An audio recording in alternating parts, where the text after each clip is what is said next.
Illuminated D. And you know what I'm saying? We back with another one. The first thing I want to do is thank you to everybody who's liked and commented. And to all the subscribers, Pops and I want to let you know how much we really appreciate you. For you to come and spend your time with us and to consume the content. While we understanding that you have busy lives, we want to thank you and bless.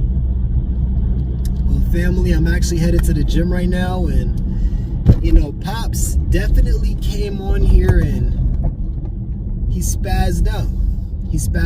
And I just want to let y'all know that I don't talk about politics because I can't. So I'm gonna talk to y'all from a different dynamic of being a millennial in 2025, and I'll stay far away from the politics, but I'll kind of like, I'll give my scenario of this whole ordeal, right? Man, the world right now, from what I can see in general, has civil unrest.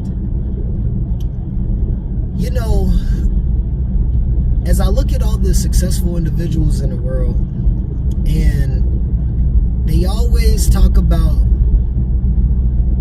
Darwin's theory. They say, only the strong will survive. I like to pitch back to the beginning of each and every single one of our life, right? See, each and every single person at the very beginning of life, you were a seed. You were a sperm, right? And in order to live, to become a human, you had to be the strongest in order to survive. Because you have to imagine that there wasn't only one sperm that you were racing against, right? And I like to tell my people and my friends this because this is like huge, right? This is like a huge scenario. I told one of my buddies, I said, you know, you feel like life is hard, right? But imagine every single individual on earth, right, was the best. They were the strongest. They were the smartest. They were the most agile. If you went down the wrong tube, you died. If you were too weak, you died. If you just didn't have the luck on your side, you died. And that set with me because as I start to look at the world today, I see individuals that are poor. I see homeless individuals. I see individuals who live in the middle class. And I see the super wealthy individuals. Now, not everybody was born into wealth, right? Not everybody was born with a silver spoon in their mouth. Many of individuals that are successful today, especially our youth, right? They built it from ground up. Meaning that they had to go out and create something that afforded them the opportunity to be able to call themselves a successful individual in today. To where they don't have to live the same normal 9-to-5 lifestyle that most of us have to live. And I think that everybody in life is actually searching for financial freedom. But in order to capture financial freedom, we have to really ask ourselves, are we doing what it takes in order to actually be able to receive financial freedom? Now, you're probably asking like, well, what do you mean by that? Well, imagine you work at McDonald's or you work at Burger King or you work at Wendy's or you work at AutoZone, and we all understand that the dollar is an inflationary asset, right? And I say it's an asset because everybody in the world wants it. But it is inflationary, which means that they can print it. So you have to imagine that the economy fluctuates based off of how our fiat currency, which is the dollar, fluctuates, right? So imagine this. If you work at Burger King, McDonald's, Wendy's, or something like that, and I'm not knocking you because we need food. Everybody needs food. Food is a service. But if you're only making like $15, $20 an hour, and you're saying that you want financial freedom, you have to realistically answer your own question and give yourself that talk of how will you reach it? Like, because remember, we all want it, but you have to realistically ask yourself, how is it even possible for me to reach it? If they're saying that you need roughly $6 million, $6 million, in order to put that in an investment account that will allow you or afford you the opportunity to not have to work and still make roughly $20,000 a month. See, it costs about $3.5 million in order to make $10,000 a month, which means that if you had $3 million in an investment account that would pay you a 1% dividend return ratio every single month, that means you'll make $10,000 a month, which means that you'll make $120,000 a year, which would be in the top 10%, right? The top 10. So we have to realistically start answering our own questions of, are we putting ourselves in the most capable position or in the most capable career fields, in the most capable circumstance in order to make that vision a reality? And I'm not saying that there's anything wrong with working an entry-level job. I worked at Publix. Publix is a great place to work because you can buy stocks in it, and it's a private-owned company, and that means that only the individuals that work at Publix can actually invest in that company.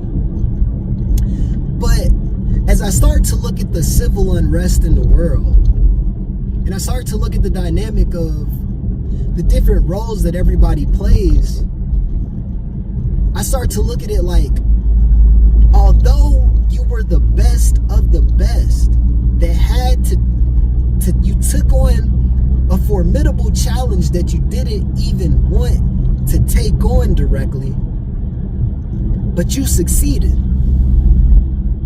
It still shows that you can be the greatest and still be at the bottom of the barrel of the greatest. Because imagine it being like a pyramid. You got the top of the pyramid and you got the bottom of the pyramid. And you were great because you had to live the challenge to actually be born. But after being born, some individuals decided that this reality was too hard. They figured that life or death was less hard than surviving this current simulation that we're in today.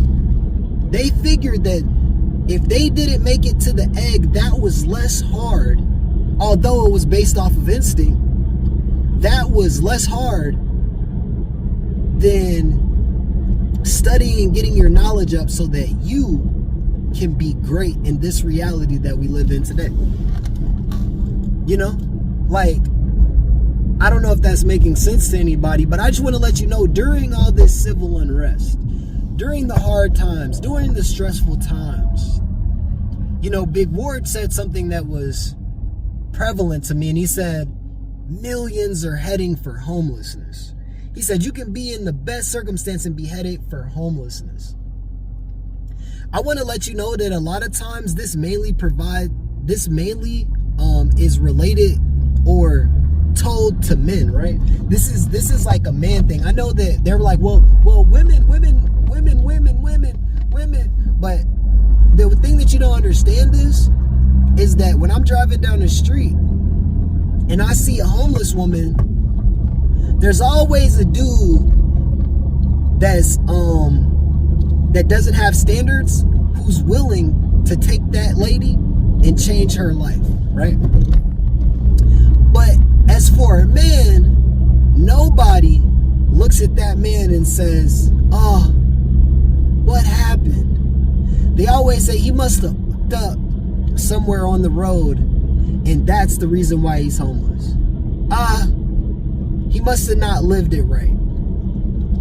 So with that being said, family, I want to let you know that a baddie is always gonna be taken care of, well taken care of. A baddie will not have to provide the 100% that the dude is gonna have unless she wants to, because somebody will always be willing to take care of the baddie. Nobody is coming to save the Joe. Nobody is coming to save Mr. didn't put in enough work, as what they would say. Mr. didn't go hard enough. Mr. didn't make the right choices in life. Mr. didn't care enough to make sure that his family was straight.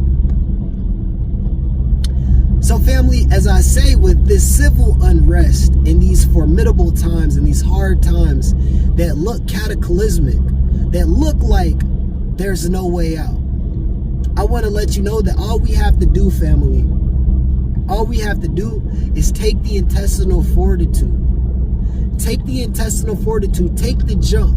Because in this simulation, remember, you only get one life to live, right? You only get one life to live. And you should want to test everything except cocaine, opiates, heroin, you know what I'm saying? You don't want to test those type of things. You don't want to test getting STDs. You definitely want to test to get STDs if you have a new sexual partner. I'm going to put that out there. Strap up, protect yourself. But you want to try and be the greatest version of yourself, because a wise mind once said that there's so many successful things and creations in the world that are in the graveyard. There's so many great individuals that never became great in the graveyard because they didn't take their own vision seriously. Because remember, we all got a dream. There's so many dreams in the graveyard. But family, be great. Take on the challenge. Everybody's struggling to a certain extent. Everybody has in our reality, everybody suffers in a different way. And remember, there's levels to it. But everybody has a time to suffer and everybody has a time to rejoice. But in your time of suffering, those are times to reflect. Those are times to come up with new ideas, new motivation in order to be the greatest version of yourself, although it may seem hard. And it's all about mindset. And if you choose to be great, understand that greatness comes with trials and tribulations. And if you choose to be less than comes with cold nights under the bridge, wet days with no raincoat, wet days with no shelter, long nights with no food. But greatness comes with trials and tribulations. So whatever side you choose, family, whatever side you choose, there will always be a test. There will always be tests, and there will always be trials and tribulations. And in those trials and tribulations, how you decide to perceive them mentally, with the mindset of pessimism or with the mindset of fortitude, you decide your fate. Because we all want to be successful, we all want to be somewhere in life. But in order to do that, you got to do something that you've never done before.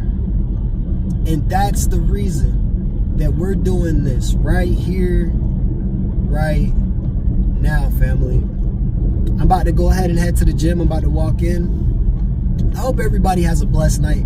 And I hope that this really made a lot of things clear on our current matters in life.